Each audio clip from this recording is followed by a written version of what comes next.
কতটা নির্বোধ হইলে এমন একটা কাজ করতে পারে এরা। আসসালামু আলাইকুম, কি অবস্থা সবার?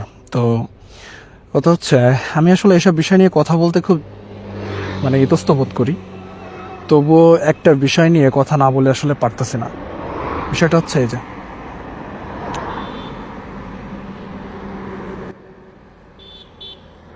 আপনারা হয়তো খেয়াল করছেন তাই না, কি ঘটে গেছে পয়লা পয়লা বৈশাখ উপলক্ষে। মানুষ কতটা নির্লজ্জ হইলে ভাই, কতটা নির্লজ্জ এবং বেহায়া হইলে এরকম একটা কাজ তারা করতে পারে। আমার তো মনে হয় না যে তারা কোনোভাবে মানুষের জন্ম, একটা মসজিদ।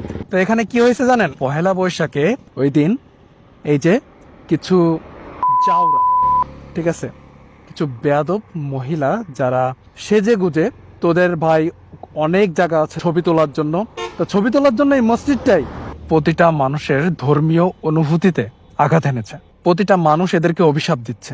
কথা হচ্ছে যে আপনি এইখানে সবাই মহিলাদেরই দেখতে পাচ্ছি, মহিলাদের দেখতে পাচ্ছি, বাচ্চা কাচ্চা নিয়েও গেছে, দেখেন বাচ্চা বাচ্চা নিয়েও গেছে।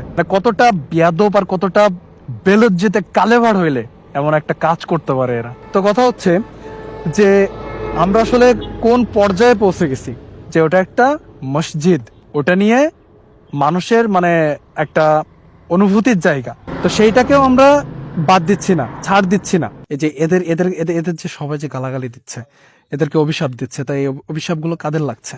এর পরিবারের লাগছে। এই যে সন্তানগুলো নিয়ে গেছে, সন্তানগুলোর লাগতেছে। হ্যাঁ, নিজেদের স্বামী, সন্তান, পরিবার সবাইরে এরা গালাগালি খাওয়াইতেছে। কতটা কালেভার হইলে, লজ্জাহীন হইলে, কতটা নির্বোধ হইলে এমন একটা কাজ করতে পারে এরা। আর এখানে যে লোকজনগুলো আছে ভাই, এরাও সেরা ভাই। এদেরকে আসলে কি বলবো, যাই হোক, এসব বিষয় নিয়ে আসলে আমার কথা বলতে আসলে সিদ্ধাই লাগে না, কিন্তু এটা নিয়ে আসলে কথা না বলে পারলাম না, যে একটা মানুষ কতটা নিচে নেমে গেলে এরকম কাজ করতে পারে ভাই। তা আপনাদের কাছে বিচারটা দিলাম যে প্রশাসনের কি চোখ এখানে পড়ে নাই? প্রশাসন কি দেখে নাই যে মসজিদের উপরে ওঠে পয়লা বৈশাখে এরকম বেপর্দা হয়ে এভাবে ছবি তুলতেছে, যা তা করতেছে, টিকটক করতেছে, ভিডিও করতেছে? এগুলো কি ভাই আপনাদের চোখে পড়ে না? তা পড়বে কেন? তাই তো, এটা তো মুসলমানদের গায়েই লাগবে, তাই না? সত্যি কালকে থেকে ভাই মনটা ভীষণ খারাপ। কি বলবো, কিছু বলার নাই ভাই আর।